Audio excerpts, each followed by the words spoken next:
Why stories sell better than facts. Have you ever noticed that you can remember a story someone told you years ago, but forget a statistic you heard 5 minutes ago? There's a reason for that. Facts keys information. Stories give that information meaning. And when you're trying to communicate with customers, that difference can be huge. Think about two ways of describing a product. You could say, this laptop has a 12-hour battery life, weighs 1.2 kilograms, and has a high-resolution display. Those are useful facts, but what if you said, imagine working from a coffee shop all afternoon without carrying your charger around?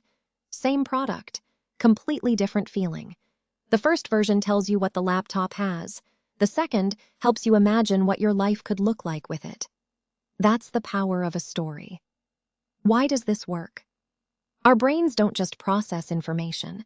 We connect information to experiences. When we hear a story, it's easier to picture ourselves in the situation. And when something feels relatable, we're more likely to remember it.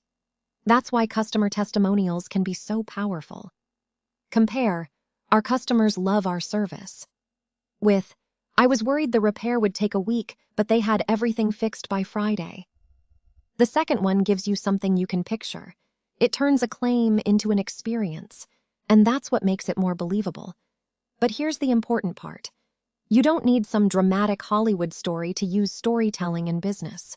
Sometimes the best stories are incredibly simple.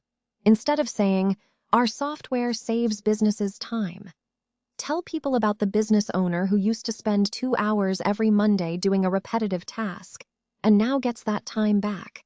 Instead of saying, our gym has friendly trainers, tell people about the beginner who was nervous to walk through the doors, and eventually felt comfortable enough to enjoy working out.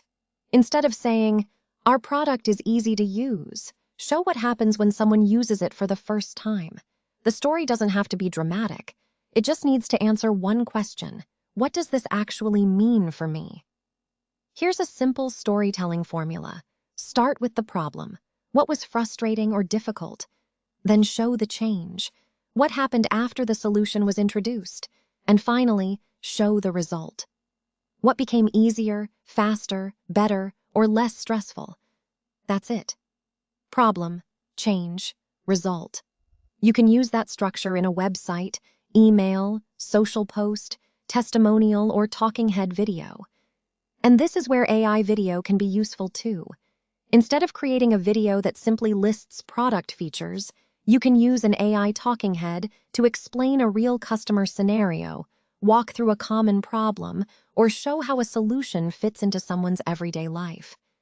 The technology isn't the story, the human experience is. So here's your challenge. Take one of your products or services. Forget the features for a minute. Ask yourself, what problem was this created to solve? Then tell the story of someone who had that problem, and what changed after they found the solution. You might discover that the most persuasive thing about your business isn't another statistic, it's the story behind it. Because facts tell people what you offer. Stories help them understand why it matters. And when people understand why something matters, they're much more likely to remember it. I'll see you in the next lesson.